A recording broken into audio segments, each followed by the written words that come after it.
E allora, con questo stile ecumenico, mi rivolgo a voi, amici sardi, fratelli sardi. Tasse ne state pagando? State mantenendo questo carrozzone di farabutti che fa il buono e il cattivo tempo con la vostra vita? Mamma mia, pitica sabasca. È ancora più bello lavorare e pagare tasse con questo caldo, ma tanto ci penseranno loro. Adesso le avete viste le nuove norme di Alessandra Todde che sta impedendo alle persone di lavoro a intenzione, non so se l'abbiano applicate, perché io neanche le seguo più queste cazzate, perché c'è gente che è convinta che per essere un buon amministratore, un buon politico, bisogna conoscere la burocrazia. Io credo che invece per essere buoni amministratori sia necessario combattere la burocrazia e quindi non sia strettamente necessario conoscerla, ma sia strettamente necessario proporsi di eliderla dalla società. Perché adesso avete visto Alessandra Todde cosa vuole fare? Vuole impedire alle persone di lavorare nelle ore calde del giorno. Alessandra Todde col suo potere di duce oppure di mandarino o di generalissimo del comunista decide che c'è troppo caldo o troppo freddo o che una persona si possa permettere di non lavorare, ok? Questo è il livello di follia che è il socialismo, un livello di follia totalitaria, logicamente, che è la parabola del socialismo. Lo ripeto più volte perché questi concetti devono entrarvi nel midollo, perché vi serviranno per analizzare la società nel momento in cui poi la mia faccia assurgerà all'agone politico. E dovrete capire, come diceva Ayn Rand, una filosofa libertaria, la differenza che c'è fra un welfare state, ok? Quindi uno stato che si preoccupa per la sanità, per la scuola, per le strade, per le pensioni. La differenza che c'è fra un welfare state e un regime totalitario è solo questione di tempo. E infatti abbiamo visto lo sviluppo della Costituzione italiana dal 48 fino ad oggi, che cos'è stata? Nella visione prima di un welfare state in itinere fino ad oggi, che abbiamo una Alessandra Todde, un piccolo duce italiano di Sardegna nato per sbaglio a Nuoro, che si sente legittimata a decidere se c'è troppo caldo, troppo freddo, troppo vento, troppa acqua per lavorare, per far lavorare i cristiani. Da queste perversioni chiaramente sono nate anche tutte le regole della pandemia. La politica non ne vuole parlare e invece io vi assicuro che con me, con Carlo Sanna, che sono anche l'unico indipendentista che durante il Covid si è opposto alle regole italiane, perché poi questi comunistacci che fanno tanto gli indipendentisti, però durante il Covid loro parlano contro l'Europa e contro l'Italia, ma durante il Covid erano d'accordo con l'Europa e con l'Italia a far massacrare di vaccini e di regole inique e vessatorie i lavoratori sardi. Io sono l'unico che vi ha difeso con scarsissimi mezzi, chiaramente. Io sono l'unico che parla di libertà in campo sanitario, in campo culturale, in campo politico, e basa la propria vita e la propria regola di ordinamento societario sulla proprietà privata. Perché se non esiste un limite allo Stato, un limite al potere sancito appunto dal fatto che io a casa mia faccia quello che voglio, con la mia vita, con la mia famiglia, con i miei averi, faccio quello che voglio, lo Stato diventa totalitario e decide di fare il buono o il cattivo tempo, anche pensando se ci sia troppo caldo o troppo freddo per lavorare. Ma i burocrati ragionano così. I burocrati sono questo, sono dei totalitaristi vergognosi e infatti per loro, come ricorda sempre Thomas Sowell, che è un grandissimo economista liberale che voi sicuramente non conoscete, fra l'altro è un nero, quindi perché io sono razzista, ma i miei idoli sono neri, fra i miei idoli ci sono tanti neri. Thomas Sowell ricorda che per un burocrate non è importante la burocrazia, il rispetto della burocrazia e non il risultato che ingenerava la presunta richiesta di burocrazia e regole, ok? Avete capito cosa vuol dire? Che per un burocrate, essendo legato a un sistema piramidale di tipo militare, perché la burocrazia è di tipo militare, deriva dalla gestione militare, non è importante raggiungere l'obiettivo, per esempio, che voi siate liberi di curarvi o possiate curarvi con una sanità efficiente, ok? Ma per esempio ce lo spiega benissimo Alessandra Todd cosa significa essere burocrati, perché in questi giorni i grillini, con quel disagiato di Conte, quell'altro disagiato di Kerchi, che parla, io mi vergogno che questo qua racconti anche di essere sardo, quando fortunatamente per noi è un italiano di Sardegna. Questi parlavano del grande miracolo di Alessandra Todd che ha risolto i problemi della sanità sarda.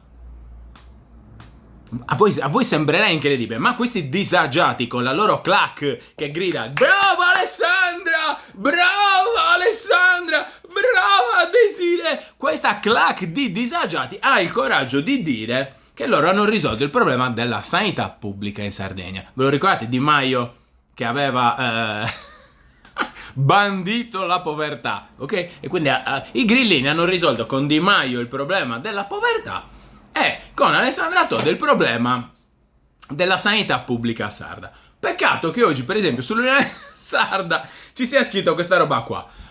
Quindi loro si vantavano di aver fatto questi ospedali di comunità, di aver speso tutti i soldi del PNR. Questo diceva Giuseppe Conte a Giorgia Meloni. Alessandra Todd ha speso tutti i soldi del PNRR e anche molti di più. E noi ci chiediamo, ma allora questi soldi a che cosa servono se noi continuiamo a non avere servizi sanitari? E ce lo dice l'Unione Sarda oggi in prima pagina, che scrive: ospedali di comunità, pronti solo sulla carta. Cosa vuol dire? Pronti solo sulla carta. Sono stati spesi miliardi di euro in Italia e in Sardegna, centinaia di milioni di progettazione, di morighi terribili che poi si risolvono in marchette, in costruzioni, in immobili, perché è lo Stato che costruisce questi mostri e queste caterme. Mi sembra che siano 12 ospedali che siano in Italia. Non si capisce che cazzo stiano facendo. Di fatto non c'è niente che funzioni. Perché? Perché per un burocrate, come spiegava Thomas Sowell, non è importante risolvere il problema delle persone, perché è inserito in una gerarchia burocratica. Per il burocrate è importante raggiungere gli obiettivi della burocrazia, che è l'applicazione della procedura. Quindi Alessandra Todd ha applicato la procedura, ha speso centinaia di milioni di euro, è perfetto. Quindi Alessandra Todd è una brava persona, è una brava amministratrice. Che poi voi vi possiate curare o meno, questo è un altro discorso. Infatti io a Bellevue da poco, nella riunione che ho fatto nel pomeriggio, dove ho parlato del mio progetto politico, ho spiegato esattamente questo. Ma voi volete una sanità pubblica o una sanità che funzioni? No, perché se volete una sanità che funzioni, il pubblico non funziona, perché il pubblico funziona secondo gerarchie e come posso dire, vie burocratiche che sono logicamente totalmente estranee al raggiungimento di un risultato, ok? Ok? Mentre nei contratti le obbligazioni si distinguono fra obbligazioni di mezzi e obbligazioni di risultato. Il pubblico agisce secondo le vie burocratiche, che sono la via tasse, regolamenti, debito, inflazione e chiaramente il vilipendio della vostra libertà. Perché se Dottor Palma, io faccio sempre l'esempio di un Dottor Palmas che ha le cliniche in Romania e in Moldavia, ha più di 1000 dipendenti, volesse venire in Sardegna a dare gli stessi servizi che riesce a dare fruttuosamente ai sardi che devono scappare in Romania e Moldavia per farsi fare i denti, Dottor Palmas non lo potrebbe fare, perché Dottor Palmas non usa i soldi del PNRR, non vuole soldi pubblici, vuole lavorare sul mercato e quindi non è, come posso dire, congeniale a un sistema burocratico di stampo socialista come quello sardo, ok? Ma qua abbiamo questi matti fottuti che per anni hanno detto che la migliore sanità, hanno raccontato che la migliore sanità del mondo fosse quella cubana. Avete visto cosa c'è a Cuba? La gente non ha i denti come in Sardegna, non ha il pane da mettere sotto i denti, perché tanto non ha i denti, quindi anche se non c'è il pane. Però peggio della Sardegna. Pensate il modello di questi, anche di molti indipendentisti che hanno proposto ai sardi il modello cubano. Però poi si meravigliano se sono sistematicamente lo 0%. Lo 0%. Perché? Perché nessuno vuole il comunismo. Nessuno. Vorremmo che cosa? Libertà, mercato e capitalismo. Lavoro, risparmio e reinvestimento. Ma questo lo chiedono gli imprenditori, non tutti. E infatti oggi volevo parlarvi non solo di questa stupidaggine di Alessandra Todd, ma anche di questa fantastica nuova cricca greffa di ambasciatori di Sardegna. Io voglio benissimo gli imprenditori sardi. Questi ambasciatori di Sardegna che si propongono di... chi sono? Coalbu, Cellino, o l'orto di Eleonora e tanti altri imprenditori. Andateveli a guardare chi sono e ascoltate bene le mie parole, perché vi spiego che in Sardegna ci sono due tipi di imprenditori: quelli che vogliono lavorare in libertà sul mercato e quelli che cercano sistematicamente soldi pubblici. Bisogna cercare di capire che cosa vogliono questi ambasciatori di Sardegna, perché io vengo sistematicamente contattato da tantissimi grossi imprenditori che stravendono per la mia idea di riportare il mercato, di avere un paradiso fiscale in Sardegna, una tassazione bassissima che entri in competizione fra Malta e Andorra e trasformi chiaramente la Sardegna in un paradiso, o perlomeno in un inferno fiscale più sopportabile. Esattamente come sta bene la gente ad Andorra e a Malta, si potrebbe pensare qua. E questi però mi chiamano tanti imprenditori, ma nessuno di questi imprenditori, né Coalbu, eppure sono andato a casa sua a Fonni, ma Coalbu non c'era. Io sono andato a Fonni a parlare di paradiso fiscale, a parlare di una disobbedienza organizzata civile sarda votata a dare servizi ai sardi, ma non c'era né ciao Daniela Falconi, non sei venuta a ascoltare, a fare qualche domanda a Fonni, non c'era neanche Coalbu. E allora io sono andato a vedere che cosa chiedono. Oggi c'era scritto cosa chiedono questi ambasciatori di Sardegna. Secondo voi cosa chiedono per risolvere la questione merci? Chiedono le vostre tasse. Vogliono che voi paghiate più tasse in favore del trasporto merci o dell'abbattimento delle tariffe. Quindi secondo loro le tariffe non si abbattono abbattendo le tasse, ma si abbattono con le compense, come vi spiego sempre, con i soldi pubblici. Perché queste persone, Coalbu, Cellino, nella loro vita, nelle loro organizzazioni, chiedono sistematicamente questo: sussidi, soldi pubblici. Io mi chiedo, ma perché a fronte di tantissimi imprenditori che vogliono vivere sul mercato, questi ambasciatori di Sardegna pretendono di vivere sulle nostre spalle o sulle spalle degli italiani? Come si spiega? Perché non riescono a pensare, per esempio, loro si lamentano dei costi delle infrastrutture e dei trasporti, hanno bisogno di certezza, hanno bisogno di celerità. Io li capisco, perché ne abbiamo bisogno tutti quanti noi, ma queste cose si trovano sul mercato, per cui io do un consiglio a questi signori, come ha fatto per esempio l'azienda Villecco, ok? Che sono sardi, avendo una multinazionale di formaggi fra la Florida, se non sbaglio il Sud America, comunque il sud degli Stati Uniti d'America e il centro Sardegna, si sono organizzati per lo shipping, per trasportare i prodotti. Sono organizzati una propria flotta dove trasportano il formaggio, trasportano anche quello degli altri, lo portano in America e danno un servizio. E allora io mi chiedo, questi ambasciatori di Sardegna, che fino a prova contraria sono anche dei milionari, perché sono persone che stanno molto bene, ma perché non fanno la loro flotta sarda, magari la aprono anche ad un azionariato popolare ed entrano in concorrenza con tutte quelle che sono le altre realtà sussidiate dallo Stato italiano, proponendo invece il libero mercato, un'offerta di trasporto ai sardi? Io credo che i sardi sarebbero ben contenti di appoggiare degli imprenditori che non chiedono soldi pubblici, non vogliono soldi pubblici e sono disposti, componendisi a mano in bucciaca, a fare il buono e il bello nella propria società per i sardi, fra l'altro anche curando i propri interessi. Vedete la catalassi del pensiero liberale? Cosa dice? Significa la catalassi che nel sinallagma della prestazione, fra il do ut des della prestazione economico-contrattuale, assolvendo e perseguendo gli scopi individuali, si fanno anche gli interessi della società. Questo è quello che potrebbe accadere se queste persone, se questi ambasciatori di Sardegna, invece di chiedere soldi pubblici, pensassero a mettersi la mano in tasca e a fare investimenti in Sardegna con i loro soldi, correndo il rischio in libero mercato aprendo anche magari una sottoscrizione a un azionario popolare, dando la possibilità quindi di costituire una società di trasporti che assolvendo il loro problema, risolve anche i nostri di comuni mortali. Perché poi il bello è che alcuni di questi, tipo questo dell'orto di Eleonora mi sembra, dice che il problema per loro è l'approvvigionamento di materie prime. E perché dobbiamo approvvigionarci di materie prime? Non gli viene in mente a questo dell'orto di Eleonora che forse molte materie prime o forse molte produzioni, se ci fossero le condizioni economico-fiscali, verrebbero direttamente prodotte in Sardegna e non dovremmo portarle dall'estero? Sarebbe così brutto produrre e lavorare in Sardegna? Abbiamo strettamente bisogno di questi trasporti low cost? Io non credo. Non abbiamo bisogno né nella produzione, perché logicamente, né nella sanità, perché se i sardi possono curarsi in Sardegna, come potrebbe fare il dottor Palmas col privato, se i sardi potessero curarsi in Sardegna, come si potrebbe fare, potessero produrre materie prime in Sardegna e lavorare in Sardegna, ci sarebbe anche molta meno esigenza di avere questi trasporti, di dipendere da questi trasporti aeronavali, perché se si implementa la produttività in loco viene meno la necessità esasperata di queste compagnie di trasporti che poi possono fare il buono e il cattivo tempo, anche perché vivono di sussidi, ok?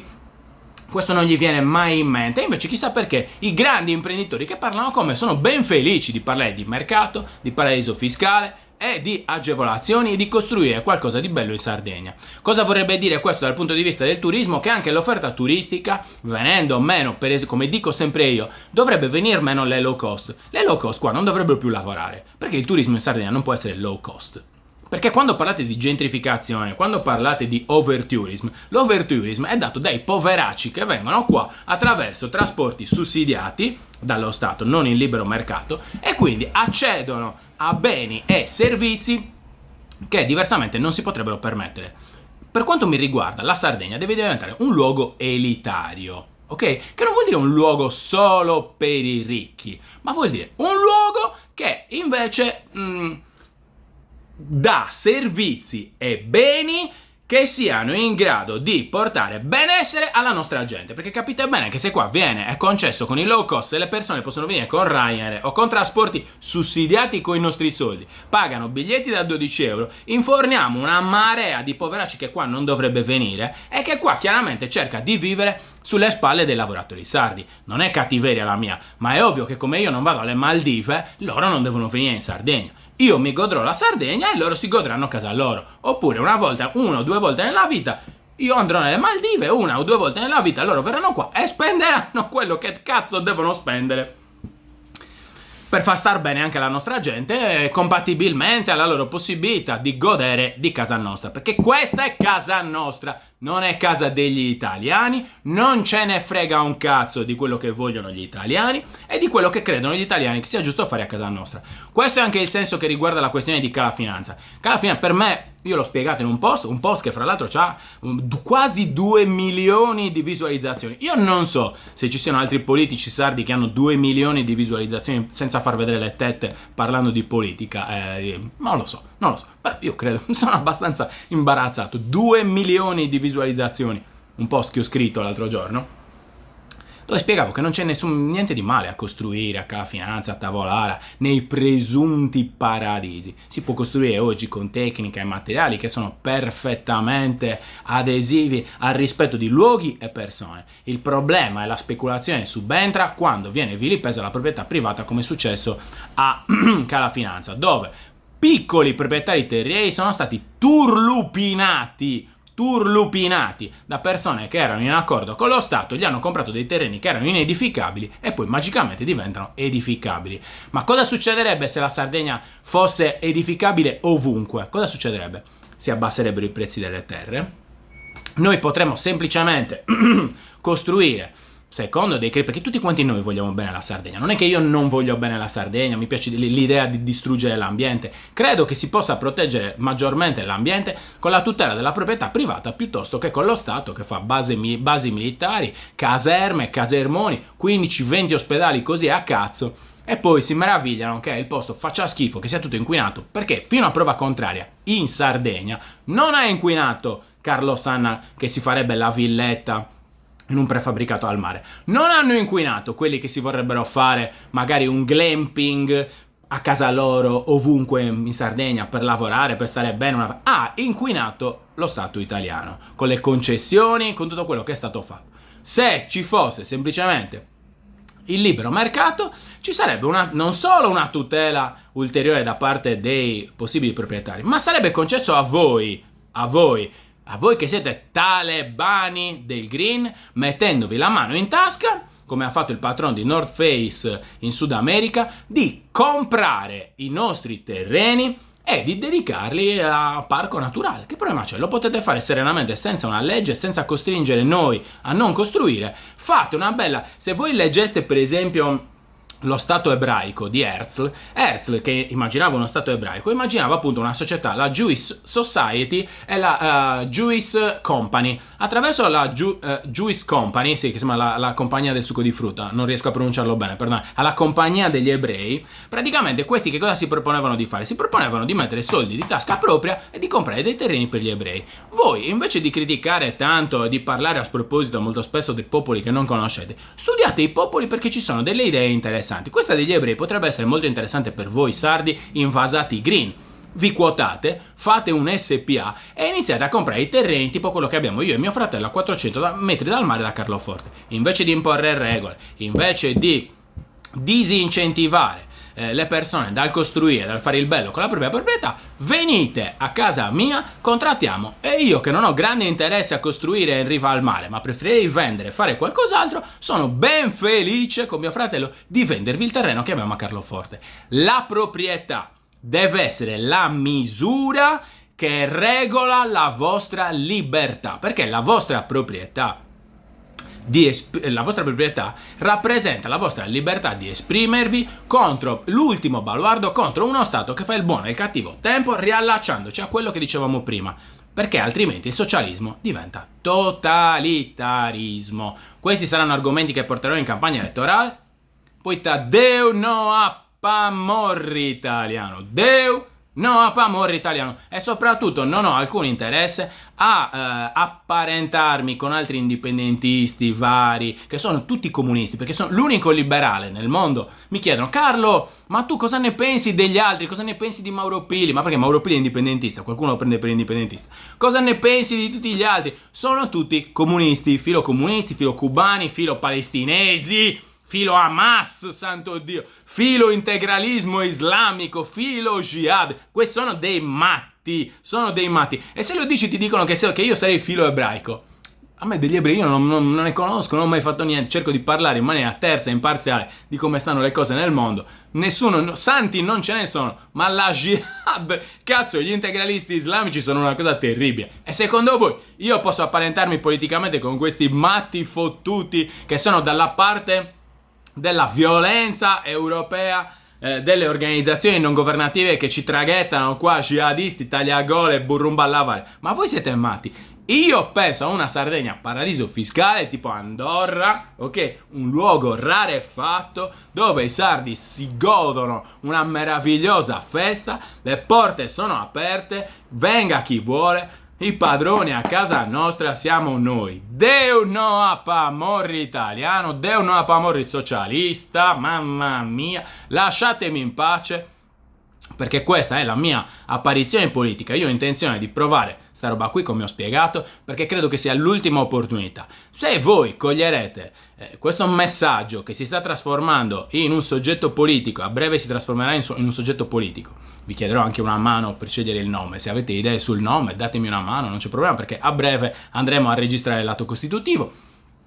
Io mi candiderò portando idee liberali, perché non mi interessa l'indipendenza della Sardegna se non corrisponde logicamente a un'idea di libertà. Se l'indipendenza della Sardegna deve essere un oggetto politico cubano, socialista, coreano, tipo Corea del Nord, cinese, o questi schifo, socialista tipo la Spagna, o le idee malsane europee, a me l'indipendenza non interessa. L'indipendenza me la sono creata io in un paese in centro Sardegna dove ho comprato la mia proprietà e sono pronto a sparire dall'agone politica non appena mi renda conto che ai sardi la libertà non interessa. Perché se non interessa a voi, a me comunque interessa. E io tempo da perdere non ne ho.